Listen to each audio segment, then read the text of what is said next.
First on the honeymoon? I'm sure it was me, but I have no idea. Sure that is right. No, it's always me.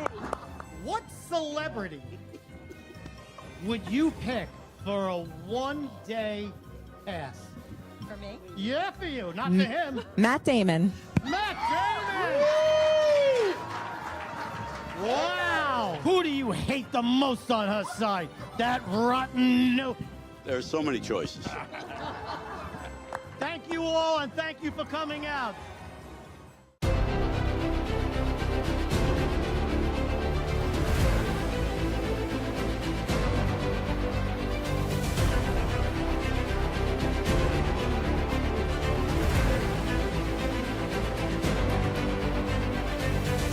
Hi, my name is Elena Ruseva, aka Megalangela. Please check my art at www.megalangela.vip.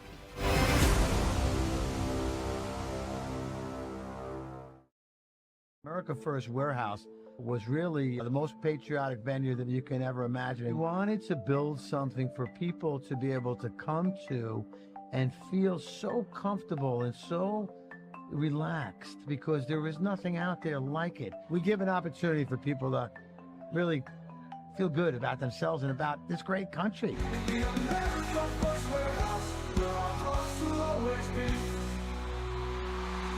I'll come in.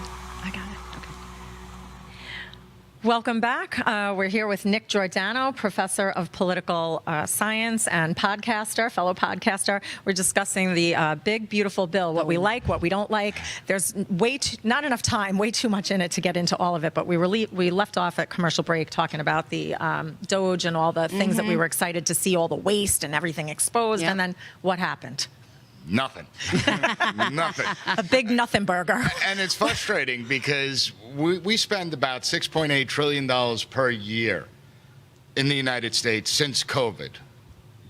COVID has been, I mean, it was over for me March 2020. I remember that. Right at the start. Seriously, yeah. But COVID ended officially about 2 years ago, 3 years ago. So why are we still spending at those levels? I mean, you would think that it shouldn't be that hard, temporary spending to cut. And yet we see the swamp at play, because think about how much money that people employ, that money being funneled out to the NGOs and the far left NGOs. So hopefully we have the budget bills that will be coming up in about a month or two. They're already developing them. Hopefully we'll start to see cuts there. But as far as the big, beautiful bill goes, I was disappointed in the lack of cutting. At the same time, I recognize that they had to get this bill done. Yeah, control. It was their one shot. Just to interrupt you 1 second, control room. Can you bring up cut one? There we go. Thank you. It's a little description of what's the main talking points in the bill. Hit some of them. Yeah, they had to get this done. They had to. Otherwise, we would have the hugest tax increase in history. Well, not only that, it would have neutered the Trump administration. It would have been a huge failure for the Republicans. It would have been reminiscent of the healthcare bill that came up when they tried to repeal the Affordable Care Act. And I don't think that they would have been able to get anything passed if this failed. Yeah. This keeps the momentum going for Trump and his administration to do what they believe is in America's best interest and what many of us feel is in our best interest. The mandate. It truly was a mandate. Now, the cuts on spending that we're looking to, we need to cut this deficit. So what are your thoughts on the tariffs and how they affect it and how it affects growth in the country? The tariffs were designed for him as like a negotiating tool with these other countries, really to force manufacturing and building back into our country, to bring those companies back here, correct? I think the tariff conversation is really interesting. Not that people find tariffs interesting, but the tariff conversation is interesting because we're all told that if these tariffs are implemented, the whole economy is going to crash. We're going to go into a recession, possibly a depression. Americans won't be able to get goods. We'll see shortages. And none of that's happening. It's not happening. And they constantly referenced, going back to the 1920s, 1930s, and tariffs out of place. And then you go back to the 1800s. And I'm sitting there as a political scientist. Well, we're in a much different world than we were in the 1920s and 30s, where 90% of the goods that were made in the United States in the 1930s were purchased in the United States. Right. And the economies are all interdependent now. And what's happened was, following the Cold War, or during the Cold War, America gave out these generous trade deals because It was simple. It was a game of numbers. We wanted more people coming to us than going to the Soviets, and we wanted people to back us. So these trade disparities have existed for a long time. And then once the Soviet Union collapsed, presidents behind the scenes tried pushing other nations. You have to take more goods. You can't put tariffs on American products. And none of those countries ever listened. They just completely ignored it. No one did anything about it. Exactly. Until. Bend over. That was about it. Absolutely. Well, the presidents that have passed, they believed in this idea of decorum, that you can't call allies out publicly or anything like that. Then President Trump comes into office and it's bull in the China shop. No holds bar. Okay, Daddy he Trump. will call allies out. He will criticize them. I think probably one of the best meetings that they had was the NATO meeting in his first term, where he literally called out Germany in front of the entire world, said, why are you purchasing all this gas from Russia? Why aren't you purchasing it from the United States? Why aren't you putting in what you're Right required across to the put table, in? he did it, right? Oh, yeah. And he put them right on the spot. Listen, we're in a global competition, even with our allies. And sometimes you have to call the allies out. And Trump did that. Now, some countries are responding. Some countries are trying to play hardball. But the idea that we can't bring manufacturing back to the United States, well, maybe not in every area can we bring, but we certainly can bring some manufacturing. Absolutely. back. And I think that he understands that. He also understands the sentiment of the people.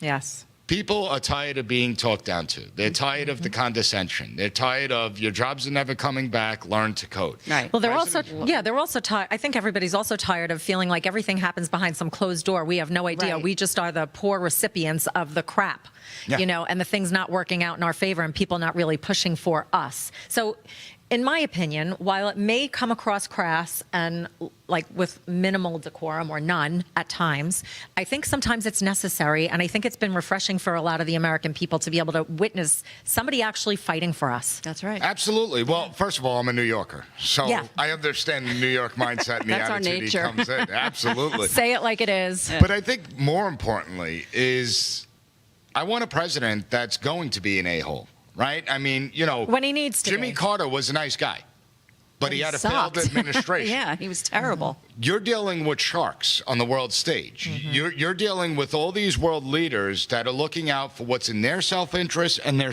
country's self-interest. That's They're right. not going to sit there and do what's in America's interest. That's right. President Trump is the first president that is forcefully pushing the idea of America first. But he's doing it without a war. Correct. He's doing it And he's doing it in a negotiation. transparent fashion. Yes. Again, Yes. this fascist dictator has the most transparent administration because Even watching Of the our cabinet- lifetime. public. Yeah, watching the cabinet meetings. I mean, like three quarters of the cabinet meetings are with the press standing over the people in the room, like hovering over the table, taping, recording, everything It's that's going remarkable. on. It's amazing. Well, I think even liberal and progressive members of the press from the far left are so happy right now because they essentially Access. have their jobs back. Right. They actually have something to do. Yeah. They have an administration that's willing to engage with them. May not like the answers they receive, but I think even they're happy about it. They just will never admit it publicly. He's manipulating them more than they even know. Right. Yeah. Totally. No doubt. So, I mean, along these lines, I like to talk about, there's lots to talk about in the bill. Do we want to address any other things in this? Well, no tax on tips, no tax on overtime. And I do know that there are caps to that. It's not like a blatant across the board. But people don't Right. understand the caps. So it's not $25,000 and it's no tax. It's if you make $75,000, it's the 25 from 50 to 75 That's that gets not no taxable. taxes. Right. So basically, you're not going to be thrusted into a higher rate. And I think that's really important for people to know because a lot of people are like criticizing it. Well, he said no tax on tips. Now it's only 25,000. It still makes a big difference. Right. If Because it puts you if from you're one making bracket to the $50,000 or less as taxable income, essentially you're not paying much in taxes. Right. So it is a benefit. Plus, I also argue, well, it's better than Nothing. I mean, paying more. it doesn't Yeah. make any Yeah. sense. Like Yeah. people are like, oh, well, he said no tax on tips. This is nothing. Well, no, it's better It's than nothing. something. Yeah. If I could if waiters and waitresses and those that live off tips, if they could save $2,000 a year, That's $2,000 that's a huge a year. savings for a lot. family. Yeah. I mean, unfortunately, the Democrats, they play this narrative game. Sure, someone that's paying $1 million in taxes, it may save, $100,000 with certain tax cuts that are implemented. But the person making $50,000 saving $2,000, well, that's a lot for much them. Right. Yeah. more. And these are important. typically like lower earners in the country, right? Correct. So it's a bigger impact. And the same thing with the Social Security, no tax on Social Security. Why should that be taxed? Why should that money be taxed? Especially you paid into You paid the system. into You it. paid taxes on that money. And Right. now you're It's paying just like- taxes on the back end. It's common But the sense. government loves to tax. I mean, let's face it. Democrats love to tax. And unfortunately, they think that you could just tax everyone till there's no more income to tax, and that's going to solve all problems. Right. It's not. It's just going to make things worse. We can look right. across the pond and we can look up to our north and we can see, what that crazy taxation for socialism. We just can see New York. We just How many celebrated. people have led New York? We just celebrated a holiday for that reason. Yes. I mean, Between our religious founders over. freedoms and taxing. Yeah. I'm not saying we should start a revolution, No, but no, no. interestingly enough, the British were taxing us about 3%. Yeah. What are we at now? Now we're upwards of anywhere, well, if we're looking at federal, anywhere from 12 to 37%. But then we factor in state, local, property taxes, sales taxes, excise taxes, and it's probably closer to about 55%. It's crazy. So It it's really amazing. You think the whole America founding was birthed because the British pushed too far and we had no taxation without representation. Now look at what Right. we have. Now we're getting taxed Yeah. like crazy. Yeah. How did we and get we still here? don't have representation. Right. Right. It's insanity. It is. But we have to blame the voters, right? I mean, we're from a high tax state in New York. We constantly complain about property taxes on Long Island. Yet every time there's a school budget vote, I know. it gets approved. I know. And they say, well, you can't take funding from the students. Well, no, if you look, That funding isn't going to the students. it's not going to the students. And nothing against, people earning a fair living, but some of these, listen, we've all seen the cover of Newsday when it's exploding with all of the public information on these superintendents and principals of districts. They're making more than the President of the United States with a That's pension insane. and benefits. And Yep. that doesn't include all of that. It's nuts and Yeah. it's unsustainable. I was saying that at my school board meetings decades ago when my kids were young. I'm like, this is unsustainable, It is people. insanity. Everybody's got to reach into their pocket somehow, some way. Well, and let's be honest, it's not like, we're graduating a bunch of Einsteins. I mean, the students that come into my classroom, the first day of class, I give a citizenship exam. And nearly almost every single one of them fails it except for a handful. That's I disturbing. give them the Russian That's sad. Constitution. I just replaced Russian Federation with United States everywhere. And they actually think they're reading the Constitution. Oh, my And I have gosh. to tell them that they know more about Russia than America. So let's be honest. Something's broken within the education system, and it's not the financial aspect. No. There's plenty of money that's going to the schools. Well, I think that's by design, as is the demolition of our country bit by bit, and it's very upsetting to watch. But again, at least we have a president in place now who is visibly fighting for us and for the American mandate, which was all of these things and many more. And we could go all night talking about all the stuff in this bill. Definitely. I know. I know. but I know. Yeah, we have to go to commercial break again in a second. So sadly, we'll have to come back in a minute. Give us 3 minutes, and we'll be right back. We're going to have guests on. Jenny Cudd, and I don't think Gary is not going to make it, but Jenny Cudd, the J6 home Great. ministry. J6 home Be right road back. ministry. I told you this was crazy. I'm out of here. No, free stuff for all. I have to be such a downer. For you, bow to the master staff. Come to me. Oh my god, this guy's from Jersey. Hi. How you doing? Fuck up my stage.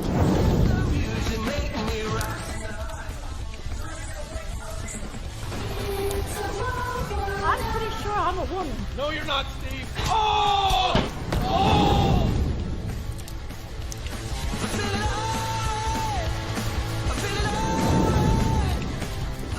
You're wet on my side. Now instead of a poke, you're getting a smack.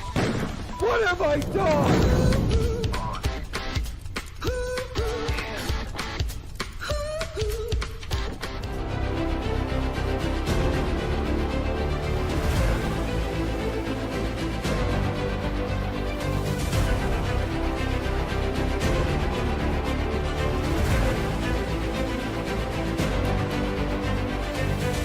Hi, my name name is Elena Ruseva, aka Megalangela. Please check my art at www.megalangela.vip.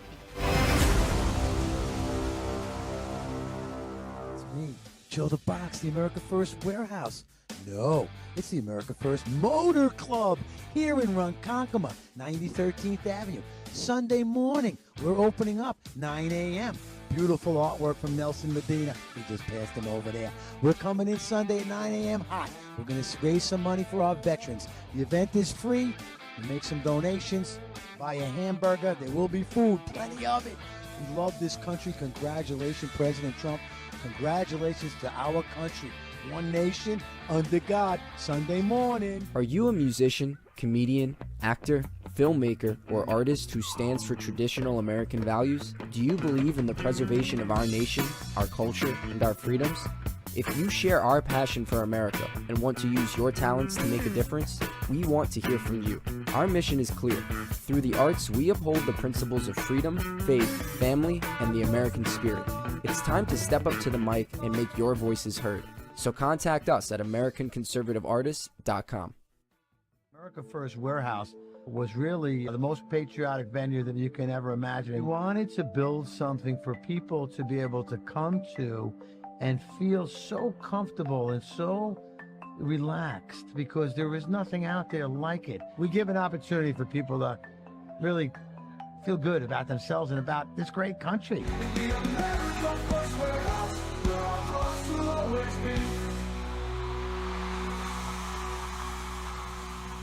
Welcome back to the America First Warehouse, the Patriettes podcast, live streaming every Tuesday night at 7:30. We have Jenny Cudd joining us on Zoom. Hi, Jenny. Jenny is from the J6 Road Home Ministry. How are you, Hey, Jenny? Patriots. Hey, Patriots. I'm good. Thanks for having me on. It's nice to see you. How is everything going down there in Texas? It's terrible. Honestly, this is the worst tragedy to ever hit this part of Texas. We currently have over 109 people that are deceased, including many, many children that are between the ages of 6 to 12, especially little girls. We're still missing 160 people. Right. And all of those are presumed dead at the time. Yeah, it's way too. It's over 72 hours now. Yeah. Yeah, it's heartbreaking. It's just heartbreaking. I watch it. I see it on TV. I follow what's going on social media, and it's just devastating. I cannot imagine what those parents must feel like. Entire communities. All you do is pray. You just pray for them. It's just so sad. So tell us from your perspective a little bit. I don't know, not everyone in the audience is going to know, but you guys have a home down there close by to where all this has been happening. So talk about that a bit. We do. So God gave my husband and I a property in Fredericksburg, Texas, and we're currently a bed and breakfast. We're housing 25 first responders and rescue teams right now, and we don't know how long that's going to last. Some of the national rescue teams have said that they'll be here for over a month. And I'm going to come on in a couple weeks and talk about J6 Road Home, which is my ministry, but it has kind of just turned into the Road Home Ministries because there's so many people that are in need right now. I can tell you that the hands and feet of Jesus are showing up. And we've been overwhelmed with the amount of support. We can currently house over 140 first responders in our area. We're about 30 miles from the worst of the flood zone. God bless you for and doing we have this. Thank you. It's all of the other little B&Bs and businesses and hotels and individual people that have stepped up that have an extra bedroom in their house. That's really wonderful. Just want to help. It's really wonderful because I've been hearing, and as through I'm watching, people want to know what they can do. Yeah. What can they do? They can't get out there in the water, in the trees, in the debris, and they want to do things. And I guess it also gives you a sense of, that you're able to help somehow. You can't change the fact that people have died and that it's just such a horrible, horrible situation. But what you're doing is really, it's God's work. It really is. And, I, for one, thank you for that, because these first responders, I can't imagine the kind of trauma, emotional trauma that they must be going through, dealing with, recovering. They're recovering now. And It's Well, just so sad. When you have natural disasters like this, I think it actually shows and represents the very best of Americans. Always. 100%. Americans throughout the country are mobilizing. You have teams that are already heading down to Texas to help out. People that are doing things in their churches, getting goods, donating money. And it shows that as divided as we are, it's not about politics. Right. It's about people. helping people in need. Americans that That's faced right. a terrible tragedy come together and help those people out. There's no place for politics in this. I know. No, There's and that's no why place. the American people are the ones I look to, not the politicians, but the American people are the ones I look to in any natural disaster because they're willing to help each other out. Yep. So, Jenny, what are you guys seeing and what are you able to do? I know you personally are housing a lot of these folks, and what are the day in and day out looking like right now? So right now we are cooking breakfast and dinner for at least 100 people. Wow. That are first responders and rescue workers. Like I said, we can house over 140 of them. We have 2 different national rescue organizations that we're housing their people. Those are called HEAL Corp and also Disaster Relief USA.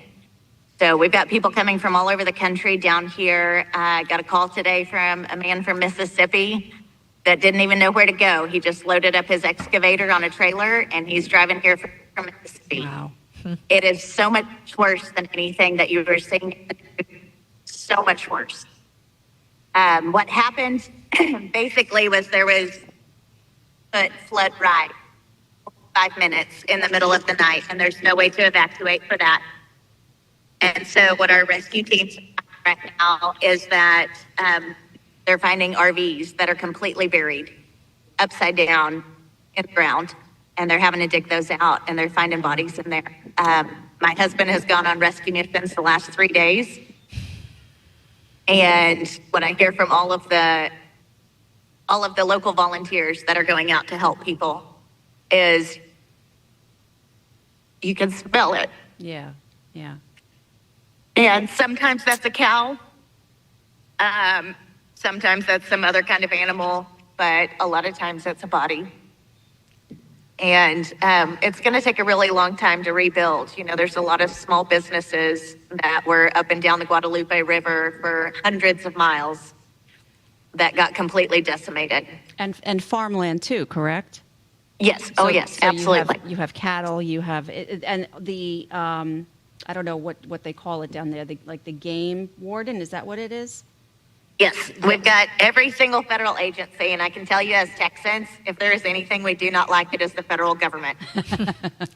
And so most of the federal government is currently in Kerrville. And so all of our rescue teams are going to the small towns, Comfort, Hunt, where all of the kids' camps were. We're still missing 27 children. And it may be weeks and months before we find all of those bodies. Oh, it's just heartbreaking. I know. I can't even imagine. It's heartbreaking. You're talking about the Camp Mystic? Yes, ma'am. Yeah. How far is your house away from that camp, Jenny? So we're kind of in a triangle. So we're about 30 miles from all of it. Okay. So Yes, you didn't no, have any where it was on impact. the river. Sorry, you didn't have any impact right where you are. No, ma'am. We got about 8 inches of rain in a couple days, but we're fine up here. So that's why we're able to house people and store the equipment and the supplies and all of that kind of stuff. Has this river ever flooded like this in the area before? It has, but they're calling it a 500-year flood. Yeah. That's the way first that tropical storm had come in off the Gulf, and I guess it just stalled, right? That's from what I think what I'm understanding is that it had stalled, and just the rain just kept coming and coming. This is the first I've heard a 500-year flood. I've heard 100-year flood many times, and they seem to be happening more frequently. But we're just so sorry for what you guys are having to witness and go through down there. It's not easy for anyone that's watching it. It's hard for us just watching it from far away. But I can't imagine being right there up close and personal and seeing it and hearing the stories every day. But we do have some images of some of these poor children, if we can pull up the cut 2, 3, 4, and 5 from Camp Mystic of these precious babies that have been missing. I mean, there aren't any words for No. this stuff, but No. you just pray for It's just them. prayer. Pray for their families. If there's something that you feel inspired to do, do it. Jenny, is there a tangible help that people that are far away can do, that people who can't just pick up and go there? Yes, ma'am. Of course, the most important thing is to pray.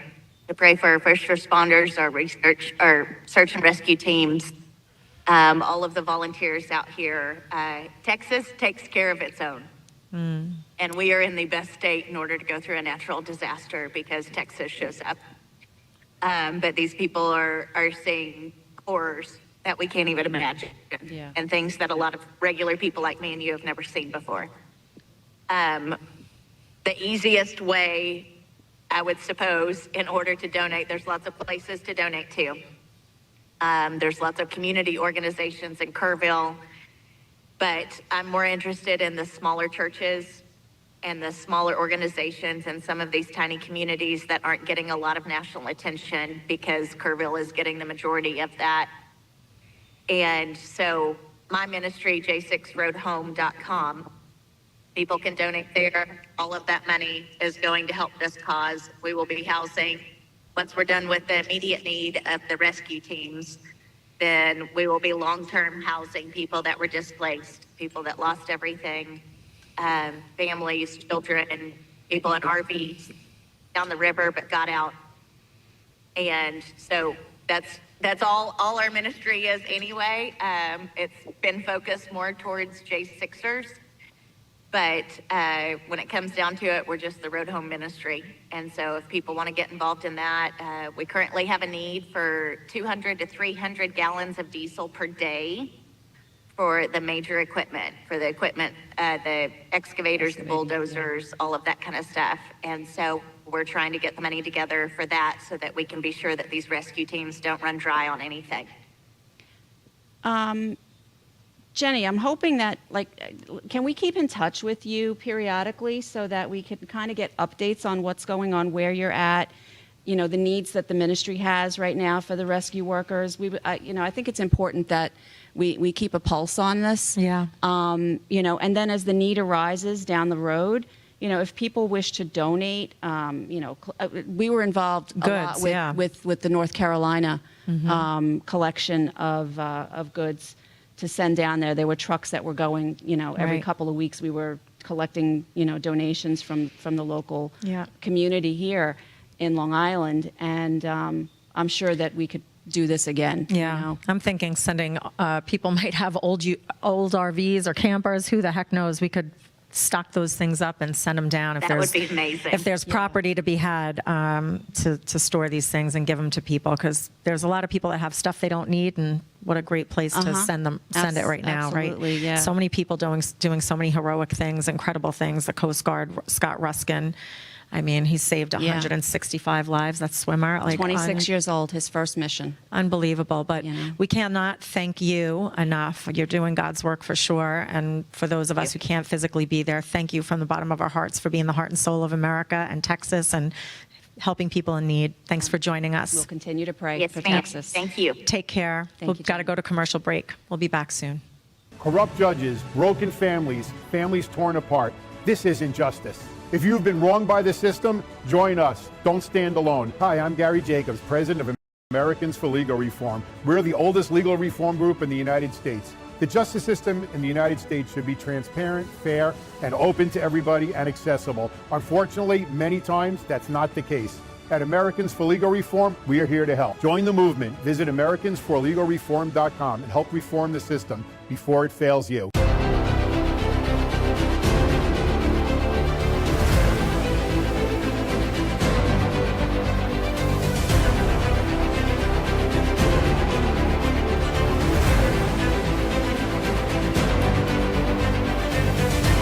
My name is Elena Ruseva, aka Megalangela. Please check my art at www.megalangela.vip.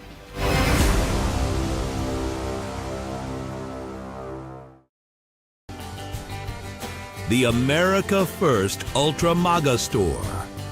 For all your MAGA needs. We sell t-shirts, tumblers, flags, hats, sneakers, bumper stickers, and a whole lot more. The most patriotic, America First retail store. The America First Ultra MAGA store. The Queens Village Republican Club is America's oldest Republican club, founded in 1875. Situated in President Trump's hometown in Queens, New York, we are America First MAGA Republicans, empowering fellow Republicans to get involved in the game of politics at the grassroots level. We host inspiring monthly club meetings on the first Thursday of each month at 8 p.m. For more information, please go to our website at www.qvgop.org.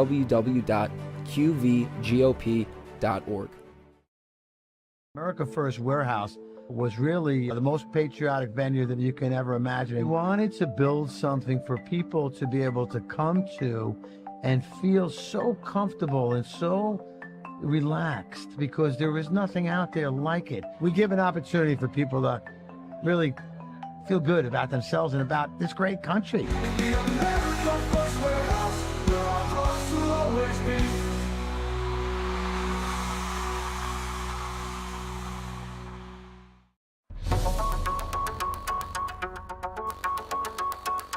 Corporate transfer, fine professional, moving and storage, and inventory management.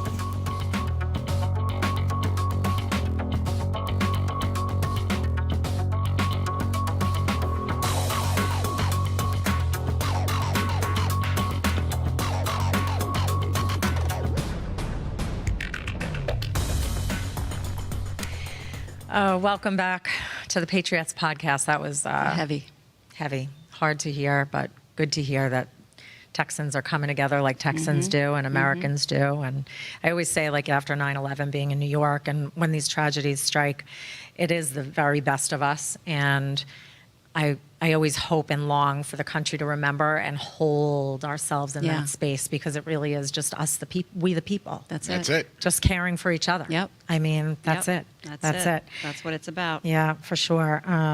But anyway, we will put some information out on our posts about the J6 Roadhouse and that ministry, so that folks who want to get involved or help or donate, they can do that. Yeah, but we'll provide links and organizations down there that that can use the help. Absolutely. But you look at those things and you say, like, the fabric of America is still very good. Yeah. It's the people. It is. But the parties have gone awry.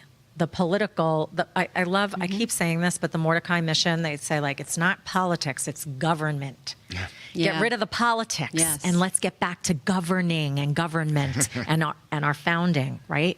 That's a good point. Which is supposed to be limited. Oh, very limited, in my opinion. Yeah. But when we look at it, again, they'll constantly push this idea of division. That's the political party apparatus to a certain degree. Listen, when it comes to politics in a free society, there's always going to be division, because we get to speak freely. We have differences of opinions. That's a good thing. But the reality is, Americans aren't at each other's throats. We're not seeing fights between Democrats and Republicans in grocery stores and shopping malls or anything like that. We attend the same schools, movie theaters, and we coexist well together. Some are married together. Exactly. We're not as divided as they like to make us out to be, but our founding fathers did warn about political parties through factions. And that was in Federalist 10, where we see that the founders didn't like political parties, but they also recognized there was nothing that they could do to really prevent them. And so Madison argued that you have to mitigate the effects of the political parties, and that's much more challenging. It's why we have a two-party system now. And a lot of people don't realize, when you look at the multi-party system, it is actually very chaotic. It's a lot more chaotic than ours is. The two-party system here, they're Big 10 parties. So no two Democrats will agree with each other. I mean, a Democrat from a place like Texas will be more in line with a Republican from New York than a Democrat from New York. And so it's the division within those political parties that actually make this system work. What's interesting is the Democrat Party that's not really open right now to any differing opinions. Just look at how they're treating Senator John Fetterman. Well, that's why they're losing people, too. Yeah. But, Absolutely. I mean, But I never thought Senator Fetterman would be the voice of reason in the Democrat Party. I know. But if they listen to them, they'll survive and they'll be in good shape. However, don't they're let it trying get to out. exile him from the party because he's daring to challenge the far left The narrative. narratives that are coming out of it. And ultimately, you do want two vibrant political parties in the United States. Ultimately, the Democrats will figure it out. They will be infighting that's going to occur. And you just hope that the more centrist, moderate Democrats are the ones, the voices of reason, that God take hope back so, yes. control as opposed to what we're seeing. It doesn't. I mean, the farther they go, it's like they're in crazy land. You think they can't get any really are. farther? No, Well, and come then to they grocery do. stores. I mean, come on. This it didn't Venezuela. work out so well for the Soviets. I know. And yet that's some of the proposals we're seeing now. I know. It's craziness. But I have to be honest. I always have, and I'm not a political analyst or scientist. I am very uneducated, really, when it comes to it. I'm just a nurse with a lot of opinions and good foundations, I think. But I like the idea of a third party. I like the idea of another party, and I think that's because I have watched my entire adult life both sides, whatever they say, what they're doing, they're all being funded by the same dirty people. Yeah, it's all a uniparty. And I don't feel that they've had America's best interest at heart. You and me and the everyday person. They're all fighting it out amongst themselves with a different political face, different social acceptances, different line drives to get a populace behind them. It's almost like it's theater. It feels very much like that, Ange. Well, Shakespeare said all of politics is theater. Yes. That's what it comes down to. And when we look at the political parties, they haven't really changed much throughout our history. It's always been the party bosses and backroom deals that go on, and people get forgotten about, people get shafted. But the idea of a third party emerging is very challenging. Third parties have very difficult time. The biggest challenge they have is ballot access, getting on in all 50 states. There's all different rules and procedures. You need a lot of money to be able to do it. And you have to get signatures on petitions. In New York, you have to get a certain number of votes for the political party to be viable. And if you look throughout our history, the only time you really have the emergence of a new political party is when one of the other political parties are dying out. So the anti-federalists were dying out, then the Democrat-Republicans rose up against the Federalists. When the Federalists died out, you saw the Whig Party rise up. Yeah, to fill a void. The Whig Party collapsed. That's when the Republican Party emerged under Abraham Lincoln. And so really the only realistic way a third party truly emerges that's going to change the dynamic is if one of the other political parties is collapsing. Because a lot of people say they're independent. And if you look at the independent party, it's not really a party. There's nothing that links its members together. There's no similar ideological core beliefs that they all adhere to. You could be independent, but you could be to the left of the political spectrum or way to the right of the political spectrum. So a vibrant party has to have a foundation that its members join. So my party, ideally, would be the Constitutionalists. That's it, the end. I feel like that's all we need. It is all we need. These parties just go off and bastardize everything for their own self-gain. That's what it feels like to me. Yeah. So I'm all in for, what do you think about it? It's not what it feels like. It's what's happening. Right. No, it's not what it feels like. I mean, Thank you for validating me. Look at, so I'm conservative, but I'll criticize conservatives. I'll criticize Republicans because they've deviated. They constantly go out there and they preach fiscal responsibility. They constantly preach about the principles of limited government. But when they're in power, what do we see? Yeah, they're not we voting see that way. Debt increase. Yeah. We see government expand. I mean, the largest government expansion in our history happened under a Republican, under George W. Bush. Well, and the Conservative Party is a swing party. They go, you ever see your ballot? And it's like, how is there a Democrat on being put forward from the conservative line because they just sell out to whoever's giving them and their friends the best deal. That's the truth. They in don't New even York, sell anyway. conservatism. They don't don't speak about the policies and the issues and what they really stand for. And so that's why. Now, you do have Elon Musk talking about a new political party. I believe he wants to call it the America's Party. I don't necessarily see it being successful. Now, the difference is he has the money, the power, and the influence, and he is someone that really knows how to do things. I mean, you know, his history, he's a very brilliant man. But at the same time, well, what is this party going to be deeply rooted in? You know, AI. Part of the little spat between President Trump and Elon Musk is that Elon Musk is getting his subsidies cut under the big, beautiful bill. Elon Musk says he's starting the America's Party, and one of the biggest aspects is going to be fiscal responsibility and the Constitution. Well, if we're going to go by Constitution and fiscal responsibility, then we shouldn't be giving anyone can't be subsidies. funding you guys, right? Exactly. Right. So is he gonna? Interesting. You know, I was never a big fan of Elon Musk. I watched this obscure. I couldn't even tell you what it was. It was this obscure podcast interview that he was on, and I don't even know how long ago it was, but it was a little older. And I actually started to like him more, and maybe open my mind to him and his mentality and his true self, or his intentions, because he really said, like, hey, I'm not going to be here forever. I want to know that I've left an impact and left the world a better place. Right. You know, that, and it really rang sincere for me when I listened to the whole thing and just watched him organically. It was the most human I ever observed him to be, really the most relatable.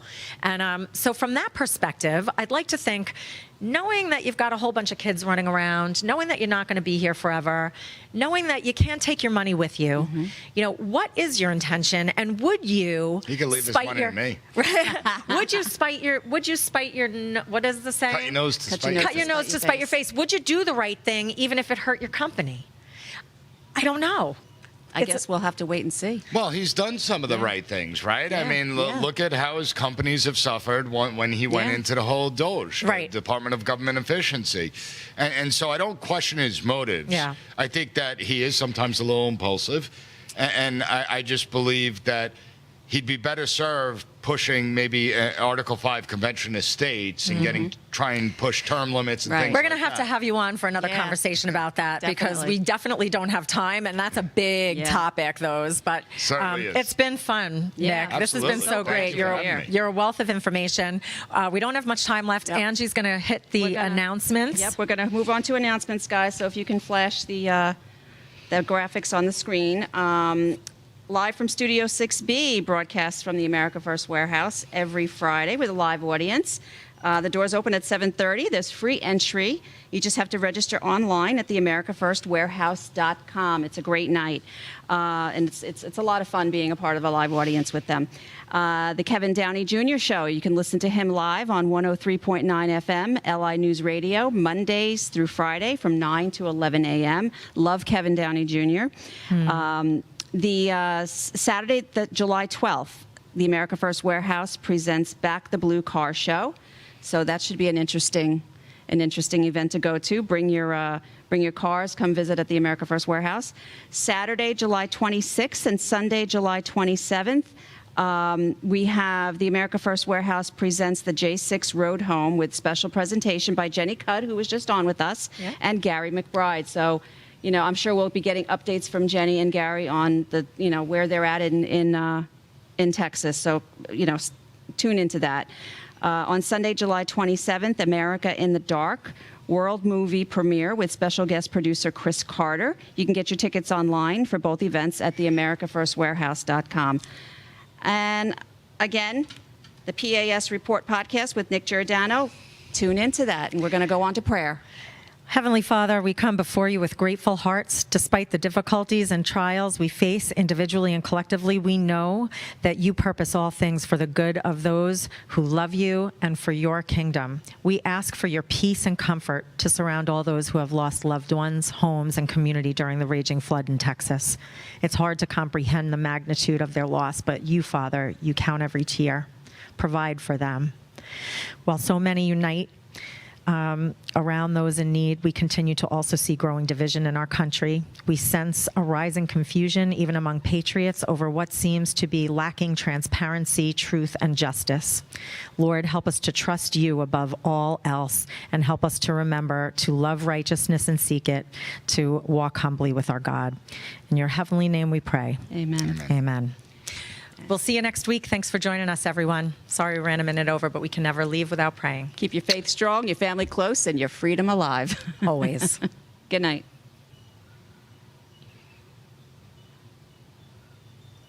All right. Very good.